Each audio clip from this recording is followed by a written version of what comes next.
Okay, Assalamualaikum dan salam sejahtera. Nama saya Rabiatul Adawiyah binti Pastor, nombor matrik 265324. Hari ini saya membentangkan GMGF 2014, Ekonomi Pembangunan.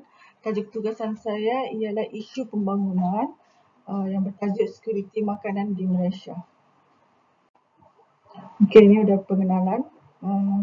Sekuriti makanan ini ialah makanan yang cukup, selamat dan berkhasiat untuk memenuhi keperluan diet keutamaan makanan mereka untuk kehidupan yang aktif dan sihat. Terdapat jaminan makanan FAO 2008. Dasar keselamatan makanan negara ini diperkenalkan adalah khusus bagi berpendapatan rendah, meningkatkan pengeluaran makanan tempatan yang berdaya saing, meningkatkan produktiviti dan kecekapan dalam industri kekal sebagai cabaran utama. Okey, ini merupakan kedudukan Malaysia di Prasada Dunia dalam tahap keselamatan makanan. Kedudukan Malaysia kini berada di kedudukan 41 daripada 113 negara dalam Indeks Keselamatan Makanan Global GFSI 2017. Seterusnya, prestasi terbaik negara adalah dalam kategori kualiti dan keselamatan. Malaysia juga ni menunjukkan prestasi yang agak baik memandangkan 74.7% daripada perbelanjaan isi rumah disalurkan ke arah makanan. Malaysia juga menunjukkan prestasi lebih baik sedikit dalam kategori ketersediaan, menduduki tempat ke-43 daripada 113 negara. Pengukuran melalui Indeks Sekuriti Makanan Global GFSI. GFSI ini dia merupakan indeks global yang membuat penilaian tahap keselamatan makanan melalui indikator. Terdapat 4 kategori, terdiri daripada 58 petunjuk dengan ukuran kualitatif dan kuantitatif seperti berikut, iaitu 1. Kebolehcapaian, seterusnya kualiti dan keselamatan, sumber asli dan kemampanan dan kejangkauan.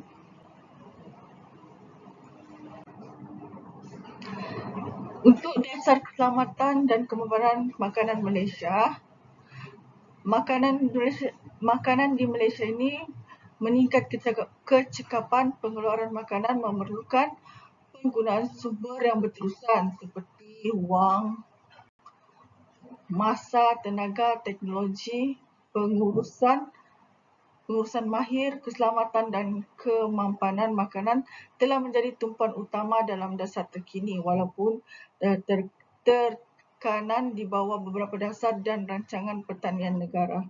Malaysia sentiasa mengutamakan keselamatan makanan.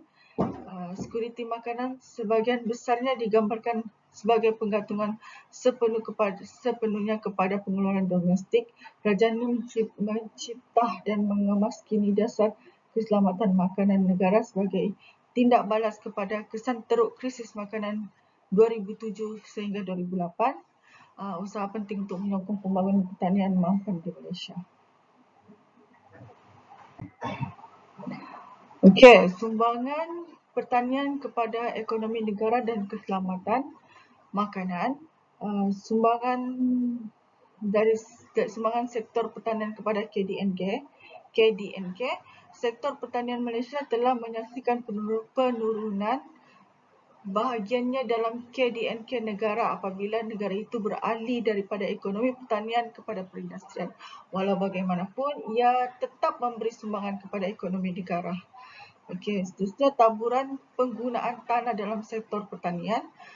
Bahagian terbesar daripada jumlah guna tanah negara diambil alih oleh industri minyak sawit di kalangan tanaman perindustrian, dan statistik tanaman padi di Malaysia pula memandangkan beras merupakan makanan utama Malaysia.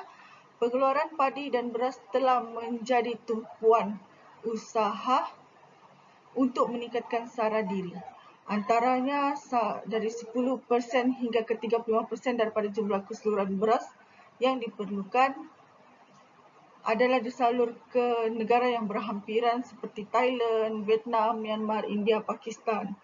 Dan matlamat dasar kerajaan mengenai penyelesaian beras adalah tiga kali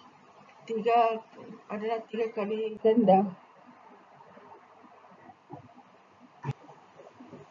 Slide seterusnya, import dan ekspor beras di Malaysia.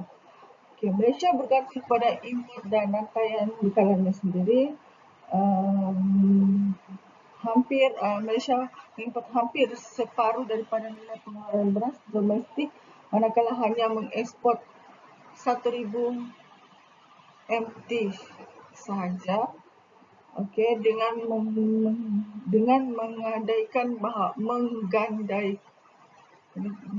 menggandakan bahawa populasi di kumpulan bersama, kedua-dua penduduk terbenar dan penduduk terluar adalah diperhatikan bahawa Vietnam adalah pengimport utama beras ke Malaysia pada tahun 2013.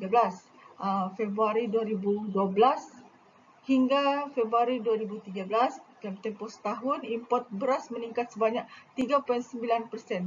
Ini menunjukkan bahawa walaupun usaha mereka untuk mengembangkan industri pengeluaran beras tempatan, pergantungan Malaysia kepada beras import terus juga berkembang. Ini kesan keuntungan sektor pertanian dan subsidi kerajaan. Subsidi kerajaan untuk sektor pertanian semakin meningkat setiap tahun bagi membantu petani dan meningkatkan produktiviti serta pendapatan petani. Kerajaan Malaysia pada masa ini juga memberikan subsidi besar-besaran kepada pengeluaran padi untuk menggalakkan penanaman padi dan memastikan pengeluaran yang lebih besar, meningkatkan tahap sara diri negara. Campur tangan kerajaan dalam mengeluarkan beras dan keselamatan makanan. Kerajaan memperkenalkan dasar subsidi sebagai mekanisme untuk menggalakkan dan mencapai sasaran pengeluaran makanan untuk penduduk Malaysia. Program transformasi ekonomi mendapat sektor pertanian yang salah satu bidang ekonomi utama negara NKEA. Ini tujuannya adalah untuk memastikan keselamatan makanan, meningkatkan produktiviti dan pendapatan peladang, memastikan pengguna mampu membeli makanan. Inilah campur tangan kerajaan. Dia ada matlamat jugalah. Seterusnya, globalisasi dan kesan negatif liberalisasi terhadap keselamatan makanan. Kesan limpahan berlaku kerana kesannya tidak dapat dikawal oleh sesebuah negara, masyarakat atau individu. Globalisasi dan liberalisasi ini mempunyai kesan ke atas daripada tindakan yang diambil oleh manusia, negara atau bahkan fenomena.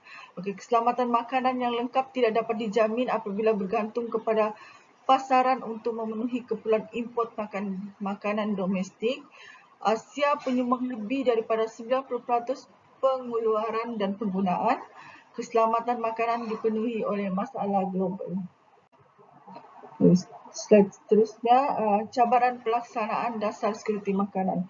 Memang kita akui bahawa perubahan dalam kepimpinan tertinggi negara boleh memberi kesan kepada penggubalan dasar khusus dan tahan lama yang memberi tumpuan kepada memastikan keselamatan makanan adalah perkara yang benar-benar diperlukan. Cadangan dari kerajaan sebagai badan yang bertanggungjawab. Kita tahu juga pihak berkuasa yang berkenaan juga mesti mentakrifkan dan teliti program. Pihak berkuasa yang berkenaan juga mesti mentakrifkan dengan teliti program sokongan subsidi dan insentif kerajaan. Dan seterusnya, pembuatan dasar mesti mengambil kira halangan penyesuaian semasa proses perancangan, termasuk cabaran teknologi kewangan institusi, teknologi dan maklumat.